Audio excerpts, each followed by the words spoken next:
कहावत है कि बाढ़ ही अगर खेत को खाने लगे तो खेत की रखवाली आखिर कौन करेगा।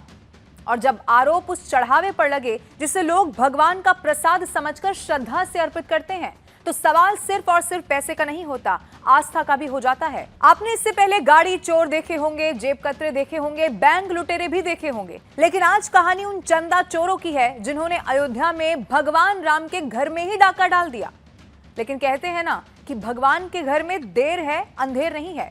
और इस बार सच बोलने के लिए किसी गवाह को आगे आने की कोई जरूरत नहीं पड़ी। गवाही दी कैमरों ने, वही सीसीटीवी कैमरे जिनकी नजर से कथित तौर पर चढ़ावे की गिनती के दौरान हो रही हर हरकत बच नहीं सकी। जांच आगे बढ़ी, एसआईटी बनी और शुरुआती रिपोर्ट सरकार तक पहुंच गई और फिर दर्ज हुई एफआईआर। लेकिन सवाल यह है कि आखिर उन कैमरों में ऐसा क्या कैद हुआ जिसने पूरे देश को चौंका दिया। क्या ये एक दो दिन की कोई करतूत हो सकती है या फिर श्रद्धा के नाम पर चल रहा था एक बड़ा सुनियोजित खेल। आइए इस पूरे रहस्य की परतें एक एक करके खोलते हैं और जांच जैसे जैसे आगे बढ़ रही है वैसे वैसे क्या सामने आ रहा है वो भी आपको बताते हैं।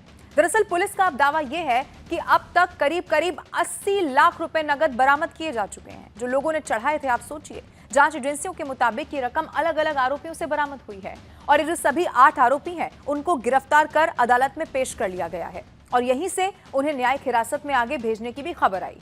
हालांकि जांच अभी जारी है और ये पता लगाया जा रहा है कि आखिर क्या सिर्फ 80 लाख या फिर कितनी बड़ी कुल रकम होगी जिसका गबन हुआ और सिलसिला कब से आखिर चल रहा था। लेकिन अब मैं आपको मिलवाती हूं 8 नामों से जिनके नाम एफआईआर में दर्ज हैं और जिन्हें पुलिस ने गिरफ्तार कर लिया है। सबसे पहला अनुकल्प मिश्रा, चढ़ावे की कैश काउंटिंग टीम का हिस्सा। आरोप है कि दान की गिनती के दौरान गड़बड़ी में शामिल था। दूसरा नाम लवकुश मिश्रा, अनुकल्प मिश्रा का भाई, ये भी कैश और कीमती चढ़ावे की गिनती करने वाली उसी टीम में शामिल था, यानी दोनों भाई एक ही संवेदनशील जिम्मेदारी निभा रहे थे।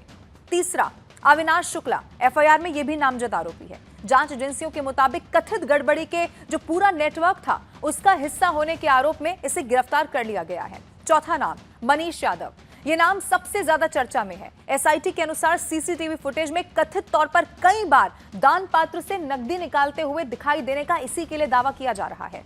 पांचवा रमाशंकर यादव उर्फ टिन्नू, इसका नाम इसीलिए सुर्खियों में है क्योंकि ये श्री राम जन्मभूमि तीर्थ क्षेत्र ट्रस्ट के महासचिव चंपत राय के ड्राइवर बताए गए और 2024 की प्राण प्रतिष्ठा के बाद से मंदिर प्रबंधन से जुड़े हुए थे। छठा नाम रमाशंकर मिश्रा, एफआईआर में नामजद आरोपी। पुलिस का आरोप है कि यह भी कथित इसी साजिश का हिस्सा था। सातवां आरोपी सुभाष चंद्र श्रीवास्तव, 8 आरोपियों में शामिल है। कथित तौर पर चढ़ावे से जुड़ी हुई पूरी प्रक्रिया में इसकी भूमिका क्या है उसकी अब जांच हो रही है।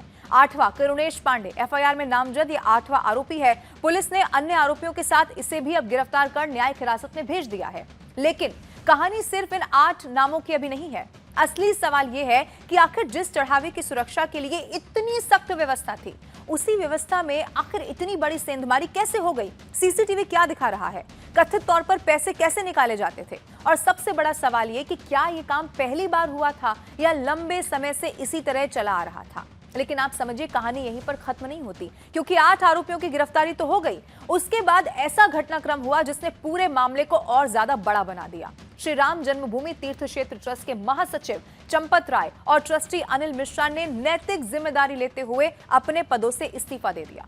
हालांकि ध्यान देने वाली बात इसमें यह है कि दोनों के नाम एफआईआर में नहीं है, ध्यान रखिएगा, और उन्होंने किसी भी तरह की गड़बड़ी से भी इनकार किया है। कुछ रिपोर्ट में इस्तीफे की पुष्टि हुई है, उसके बाद ट्रस्ट का भी बयान आ गया जिसमें कह दिया गया है कि हमें इस्तीफा प्राप्त हो गया है, अब इसकी अगली जो मीटिंग होगी उस पर फैसला लिया जाएगा। लेकिन इसमें देखिए, सवाल सिर्फ 8 आरोपियों का यहाँ पर नहीं रह गया है, सवाल उस व्यवस्था का भी यहाँ पर खड़ा होता है जिसे करोड़ों लोगों की आस्था की रखवाली करनी थी। आखिर इतने सीसीटीवी कैमरे, इतनी सुरक्षा, इतनी सारी निगरानी, फिर भी कथित तौर पर यह सब कुछ कैसे होता रहा? सवाल यह है कि क्या सिस्टम में कहीं पर कोई बड़ी चूक हुई है या फिर किसी ने सिस्टम को ही अपना हथियार यहां पर बना लिया? राम मंदिर, आप ये याद रखिए, सिर्फ पत्थरों से बना हुआ एक मंदिर नहीं है, करोड़ों हिंदुओं की आस्था का प्रतीक है, देश से लेकर दुनिया तक। इसीलिए इस मामले में सच्चाई का सामने आना सबसे ज्यादा जरूरी है और अगर आरोप गलत है तो बेगुनाहों को न्याय मिलना चाहिए और अगर आरोप सही साबित होते हैं तो फिर चाहे कोई कितना भी प्रभावशाली क्यों ना हो, कितना भी बड़ा आदमी क्यों ना हो, कानून और आस्था दोनों के साथ विश्वासघात करने वालों को सजा जरूर मिलनी चाहिए।